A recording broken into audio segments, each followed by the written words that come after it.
Hello students, हम लोग chapter पढ़े इनवर्स ट्रिग्नोमेट्रिक फंक्शंस और आज की क्लास में हम लोग tan x और cot x का इनवर्स फंक्शन निकालना सीखेंगे। कैसे उसको इन्वर्टिबल फंक्शन में कन्वर्ट करेंगे और उसका इनवर्स फंक्शन जब हो जाएगा तो उसका डोमेन क्या होगा, रेंज क्या होगा, को डोमेन क्या होगा, ये सारी चीजें हम लोग डिस्कस करेंगे। तो चलिए आज की क्लास में हम लोग अगला फंक्शन लेते हैं, लेट फंक्शन f जिसका डोमेन है r, बट किसको छोड़कर, इसमें यहां पर लिख सकते हैं कि x colon x equal to 2n plus 1 pi by 2 को छोड़कर, जहां n बिलोंग करता है इंटीजर से, क्योंकि उस पर फंक्शन नन डिफाइन हो जाएगा, तो इसलिए कोई भी रियल नंबर पे डिफाइन होगा, बस इसको छोड़कर 2r, ठीक है, defined by f(x) equal to tan x be a function. ये हमारे पास एक फंक्शन दिया है, क्योंकि अच्छा ये मैंने क्यों यहाँ कंडीशन दिया आपको पता है कि इसे साइन बाई कॉस लिखेंगे तो नीचे डिनोमिनेटर में कॉस आ जाएगा। तो अगर हम यहाँ पर इसे sine x by cos x लिखे और डिनोमिनेटर में कॉस आया तो कॉस का वैल्यू कभी भी जीरो नहीं होना चाहिए। तो क्योंकि 2n प्लस 1 पाई बाई 2 के लिए कॉस हमेशा जीरो होता है, तो इसीलिए ये कह दिए हैं कि कोई भी रियल नंबर बस इसको छोड़कर, ताकि ये फंक्शन डिफाइन हो सके। इसीलिए तो जाहिर सी बात है, आपको याद होना चाहिए, हम लोग tan x फंक्शन जब पढ़े क्लास 11th में, क्लास 10th में भी हम लोग ट्रिग्नोमेट्री जब पढ़े हैं, तो अगर मैं यहां पर जीरो पे बात करूं तो tan 0 का वैल्यू होता है 0। अच्छा जीरो के बाद अगर मैं यहां पाई पे बात करूं तो tan पाई का भी वैल्यू होता है 0, ठीक है। तो मैं यहां देख रहा हूं कि दो डिफरेंट एलिमेंट के लिए सेम ही इमेज हो जा रहा है, तो क्या ये फंक्शन बाइजेक्टिव होगा? नहीं होगा, क्योंकि ये जब 1 1 नहीं है तो अनटू हो या ना हो कोई फर्क नहीं पड़ेगा, ठीक है। अच्छा याद होना चाहिए आपको कि tan x के लिए मैंने डोमेन बता रखा है, फंक्शन tan x के लिए डोमेन क्या बता रखा है, कोई भी रियल नंबर बस किसको छोड़कर, x colon x equal to 2n plus 1 pi by 2 n belongs to integer, ये डोमेन था। और रेंज जो है r है, तो रेंज और इसका को डोमेन दोनों इक्वल है, तो इसलिए ये फंक्शन अनटू तो हो जाएगा, अनटू हो जाएगा, लेकिन 1 1 नहीं है। तो 1 1 अनटू दोनों होने पे ही ना उसका इनवर्स एग्जिस्ट करेगा। तो यहां पे लिख सकते हैं कि therefore function f is not 1 1 unto, क्योंकि 1 1 और अनटू दोनों होना चाहिए, तभी वो फंक्शन 1 1 अनटू होता है। तो ये 1 1 अनटू नहीं है, हेंस यहां लिख सकते हैं कि f इनवर्स, और ऐसे भी लिख सकते हैं कि inverse of function does not exist, तो इसका इनवर्स एग्जिस्ट नहीं करेगा। तो जब नहीं करेगा तब क्या ऐसे क्या करेंगे चेंजेस। चलिए तो पहले मैं इसका इनवर्स फंक्शन निकालने से पहले इस साइन एक्स का एक बार ग्राफ देखता हूं। चलिए तो अब हम इसका यहां ग्राफ देखते हैं। इस फंक्शन का ग्राफ ले लिया मैंने tan x का, ये माइनस पाई से 2 पाई तक गए हैं। देखिए यहां पर ध्यान दीजिए, अगर मैं माइनस पाई बाई 2 से और यहां पाई बाई 2 के बीच में देखूं तो यहां देखिए इस एलिमेंट का इमेज यह हो रहा है। अगर मैं दूसरा आगे बढ़ूं पाई बाई 2 से 3 पाई बाई 2 के बीच में, ये यहां देखूं इस एलिमेंट के भी इमेज यही हो जा रहा है, देख रहा ना, 0 पर 0 हो रहा है, पाई पर 0 हो रहा है, तो दो डिफरेंट एलिमेंट के सेम इमेज हो रहा है। उसी तरह इस एलिमेंट के लिए इमेज ये हो जा रहा है, ये पाई बाई 4 होगा 1 हो जा रहा है। यहाँ पे देखिए इसका भी एलिमेंट का सेम ही इमेज हो जा रहा है। आप इधर आइए, इस एलिमेंट का इमेज ये हो जा रहा है। उसी तरह से अगर मैं इधर आगे बढ़ूंगा, इधर आगे, तो इधर यहाँ पे भी देखिए इस एलिमेंट का भी इमेज यही हो जाएगा। तो यहां देख रहे हैं कि बहुत सारे ऐसे पेयर मिल जाएंगे जिनके सेम ही इमेज हो जाएंगे। तो डिफरेंट डिफरेंट एलिमेंट के सेम ही इमेज होने का मतलब ये फंक्शन 1 1 नहीं होगा। अनटू तो है क्योंकि y के हर एक वैल्यू के लिए यहाँ पर प्री इमेज मिल जाएगा इसके डोमेन में, ठीक है, देख रहे हैं ना। तो ये फंक्शन 1 1 है नहीं है, बिल्कुल नहीं है, क्योंकि डिफरेंट डिफरेंट एलिमेंट के सेम ही इमेज हो रहा है, यानी कि ये फंक्शन बाइजेक्टिव नहीं हो रहा है, ये फंक्शन बाइजेक्टिव नहीं हो रहा। तो इसका मतलब पहले इस फंक्शन को बाइजेक्टिव बनाने के लिए हमें इंटरवल में छेड़छाड़ करना होगा। तो चलिए यहाँ इंटरवल में छेड़छाड़ करते हैं। रेंज तो हम लोग आर ही रखेंगे क्योंकि हर एक एलिमेंट का प्री इमेज यहाँ मिल जा रहा है, खाली डोमेन में चेंजेस करने हैं। तो ध्यान दीजिएगा, मैं यहाँ पर अगर इस इंटरवल -π/2 से π/2 के बीच में रखूं, देखूं, आप कहोगे सर आपने यहाँ पे ओपन इंटरवल लिया, क्लोज इंटरवल क्यों नहीं लिया? क्योंकि -π/2 पे नन डिफाइन होता है। देखना ये ग्राफ कभी भी मीट नहीं करेगा, π/2 पे भी tan x नन डिफाइन होता है, पढ़े हैं ना।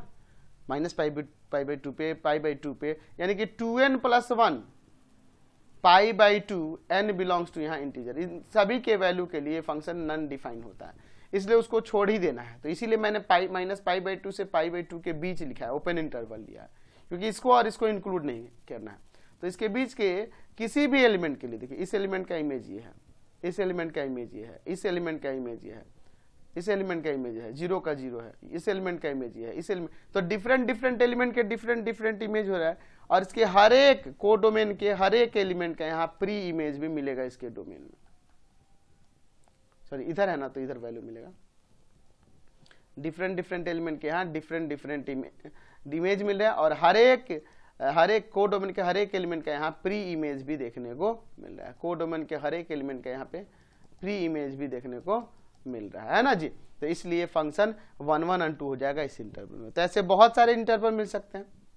तो यहाँ अगर हम लोग ये भी ले लें कि π/2 से यहाँ 3π/2 के बीच, तो इस इंटरवल में भी इस इंटरवल में भी ग्राफ क्या होगा, 1 1 और 2 हो जाएगा।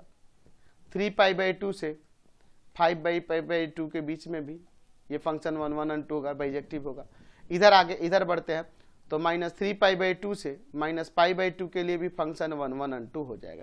तो ऐसे बहुत सारे इंटरवल मिल जाएंगे जिसके लिए फंक्शन 1 1 और 2 होगा। तो किसको लेंगे जी, दो x axis and y axis के इनक्लोज हो, ये बात। तो यहाँ पे लिख सकते हैं कि जो आपका tan फंक्शन था वह अगर डोमेन -π/2 से π/2 के बीच ले लें और को डोमेन या रेंज जो है r ही रहने दें, तो ये फंक्शन bn 1 1 और 2 हो जाएगा, 1 1 और 2 फंक्शन हो जाएगा। तो इसका मतलब देयरफॉर कि इनवर्स ऑफ फंक्शन एग्जिस्ट करेगा, इनवर्स ऑफ फंक्शन इसका एग्जिस्ट करने लगेगा, इस फंक्शन का इनवर्स इन इंटरवल के लिए एग्जिस्ट करने लगेगा। तो उसको कैसे दिखाएंगे, तो हो जाएगा tan इनवर्स और उसका डोमेन हो जाएगा r, ठीक है, और को डोमेन हो जाएगा -π/2 से π/2।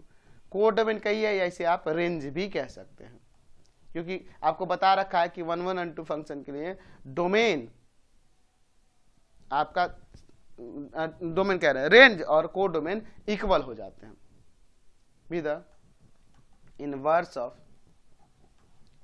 ऑफ tan फंक्शन जिसका डोमेन था -π/2 से π/2 और को डोमेन था या रेंज था r। इस फंक्शन का यह इनवर्स कहलाएगा।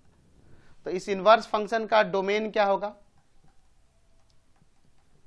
r हो जाएगा, और रेंज और प्रिंसिपल ब्रांच वैल्यू भी कह सकते हैं, principal branch value, principal branch value, तो वो क्या हो जाएगा, यहां पर हो जाएगा -π/2 से π/2 के बीच। क्लियर हो गया। तो इसको थोड़ा ग्राफिकली समझ लेते हैं। जैसे फंक्शन था आपका tan जिसका डोमेन लिए थे -π/2 से π/2 और रेंज लिए थे r, bn 1 1 और 2 फंक्शन, ये क्या है जी, 1 1 और 2 फंक्शन है। तो इसका जब ग्राफ बनाएंगे, ग्राफिकली अगर हम देखें tan x के लिए, तो इसका ग्राफ कैसे बनेगा, यहाँ x, यहाँ x डैश, y और y डैश। चलिए हम लोग कहाँ जा रहे थे, -π/2 से π/2 ही न ले रहे थे, -π/2 यहाँ π/2, ठीक है। तो ग्राफ कुछ इस तरह से जाएगा ना, यहाँ ग्राफ खींचना मैंने सिखा रखा है आपको क्लास 11th में ही। ध्यान रखना कि ये -π/2 को कभी नहीं टच करेगा, इधर π/2 को भी कभी भी टच नहीं करेगा, इसके पास से जाएगा लेकिन टच कभी भी नहीं करेगा। और y आपका रेंज जो है तो वो तो r ही है, ठीक है। तो अगर मैं इसी का इनवर्स फंक्शन tan इनवर्स की बात करूं तो उसका डोमेन हो जाएगा r और रेंज हो जाएगा या प्रिंसिपल ब्रांच वैल्यू होगा -π/2 से π/2 be the inverse of function, कौन सा, ऊपर जो था आपका tan, जिसका डोमेन है -π/2 से π/2 और को डोमेन या रेंज है r। तो इसका मैं ग्राफ बनाऊंगा तो देखिए क्या होगा, x डैश, y और यहां पर y dash.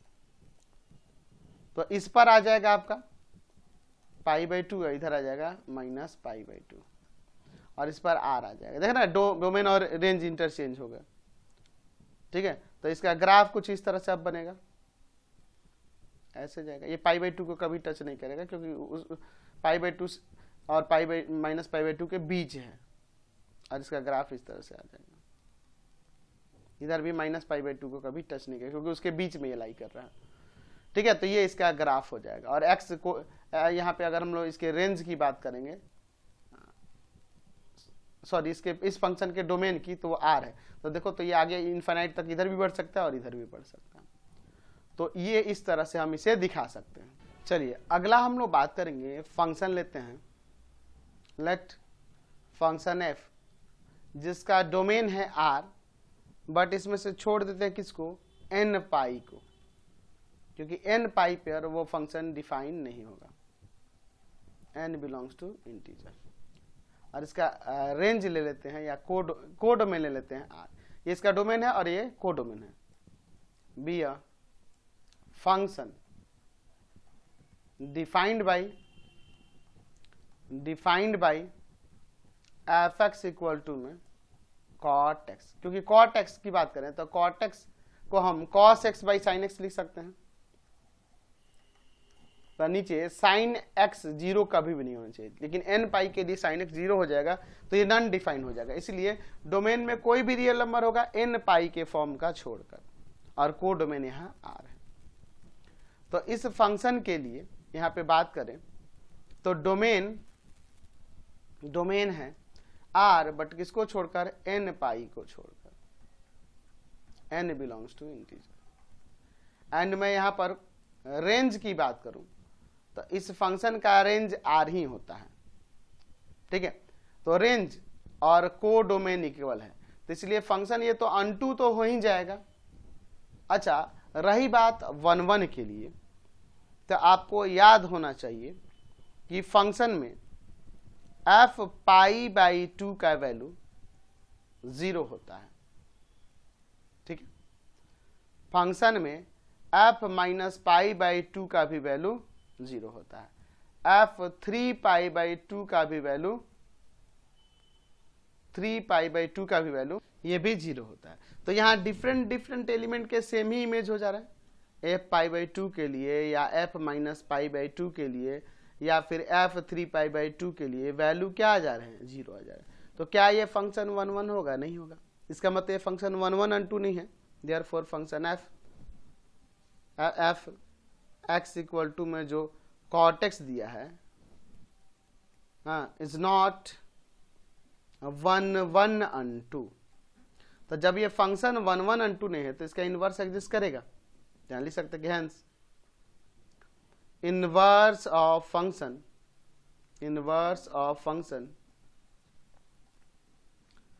Does not exist, ये एग्जिस्ट नहीं करेगा। तो फंक्शन का इनवर्स एग्जिस्ट नहीं करेगा, तो जब फंक्शन का इन्वर्स एग्जिस्ट नहीं करेगा तो अब क्या करेंगे, तो जाहिर सी बात है इसके डोमेन में छेड़छाड़ करेंगे। तो चलिए हम लोग इसका डोमेन में चेंजेस करते हैं। चलिए तो अब इसका ग्राफ देखिए, यहाँ पर इसके ग्राफ के अकॉर्डिंग देखिए, π/2 पे वैल्यू 0 है, 3π/2 पे 0 है, -π/2 पे 0 है। तो यहाँ पे देखिए 3 डिफरेंट एलिमेंट के लिए सेम इमेज है। इस एलिमेंट का इमेज देखो ये है, इस एलिमेंट का इमेज देखो यही सेम है कि नहीं, देख रहे ना, इस एलिमेंट का भी इमेज यही है। तो अलग अलग एलिमेंट के लिए सेम ही इमेज हो जा रहा है, डिफरेंट एलिमेंट के लिए सेम ही इमेज हो जा रहा है। तो क्या ये फंक्शन 1 1 होगा? नहीं होगा। अनटू इसलिए हो जाएगा क्योंकि देखो इसके को डोमेन जो कि R है और उसके हर एक एलिमेंट के लिए, इसको आगे ऐसे बढ़ाएंगे तो हर एक एलिमेंट के यहाँ प्री इमेज मिलते जाएगा, हर एक एलिमेंट का ऐसे प्री इमेज इसमें मिलते जाएगा। कोई भी y का कोई भी वैल्यू होगा, ऊपर इनफाइनाइट तक, नीचे भी इनफाइनाइट तक। तो फंक्शन 1 1 ही नहीं है तो ये बाइजेक्टिव नहीं होगा। तो 1 1 कैसे बनेंगे, इसमें 1 1 अनटू कैसे बनेंगे, यानी ताकि ये इन्वर्टिबल हो सके। तो मैं यहाँ पे से देखो, मैं इंटरवल लेता हूँ 0 और 2 पाई। देखो 0 आपको पता है कि n पाई पे ये नॉन डिफाइन होता है फंक्शन, इसलिए 0 को भी छोड़ देंगे और पाई को, यानी कि इन दोनों के बीच में, क्योंकि ये कभी भी ये जो ग्राफ आगे प्रोड्यूस होते जाएगा ऐसे, लेकिन कभी भी y एक्सिस को टच नहीं करेगा, n 0 को टच नहीं करेगा, इधर कभी भी ये पाई को कभी भी टच नहीं करेगा, क्योंकि उन पे नॉन डिफाइन होता है। तो अगर मैं इंटरवल 0 टू पाई के बीच में देखूंगा तो इस पे डिफाइन होंगे, और इस इंटरवल के बीच में मैं देख रहा हूं डिफरेंट एलिमेंट के डिफरेंट इमेज हो रहे हैं, डिफरेंट एलिमेंट के डिफरेंट इमेज हो रहे हैं। देख रहा है 0 टू पाई में डिफरेंट एलिमेंट के डिफरेंट इमेज है, और इसके हर एक को डोमेन के एलिमेंट के प्री इमेज इसके डोमेन में मिलेंगे। तो इस इंटरवल पे ये फंक्शन 1 1 2 हो जाएगा, और रेंज आपका वही रेंज और को डोमेन R ही रखना है। अगर मैं पाई से 2 पाई के बीच में भी देखूं, पाई से 2 पाई के बीच में यानी कि इसके अंदर, तो भी डिफरेंट एलिमेंट के यहाँ डिफरेंट इमेज देखने को मिलेंगे, डिफरेंट एलिमेंट के डिफरेंट इमेज देखने को मिलेंगे, और को डोमेन के हर एक एलिमेंट का इस इंटरवल में प्री इमेज मिल जाएगा। ठीक है ना। ऐसे ही 2 पाई से 3 पाई के भी बीच दे सकते हैं, उसी तरह इधर भी आ सकते हैं, किसमें, -पाई से 0 के बीच। जैसे बहुत सारे इंटरवल मिलेंगे जिसके लिए फंक्शन 1 1 2 हो जाएगा। तो किसको हम पकड़ेंगे, जो इसके एक्स एक्सिस और वाई एक्सिस के इनक्लोज होगा, नियरेस्ट होगा। तो यहाँ पे लिख सकते हैं कि जो आपका फंक्शन कॉट था, अगर हम डोमेन 0 टू पाई के बीच ले लें और को डोमेन R ही रखें, तो Bn 1 1 2 फंक्शन, इस इंटरवल के ये 1 1 2 फंक्शन हो जाएगा। तो 1 1 2 फंक्शन हो जाएगा। Therefore inverse of function exist, इसका इनवर्स एग्जिस्ट करेगा क्योंकि ये फंक्शन 1 1 2 हो गया। तो उसका इनवर्स ऑफ फंक्शन यानी कि कॉट इनवर्स, इसका डोमेन हो जाएगा R, रेंज डोमेन बन जाएगा, और यहां डोमेन जो था इसका रेंज बन जाएगा। ठीक है। Be the inverse function of cot, जिसका डोमेन है 0 टू पाई और रेंज है R, इस फंक्शन का यह इनवर्स फंक्शन हो जाएगा। तो इस इनवर्स फंक्शन का डोमेन क्या होगा,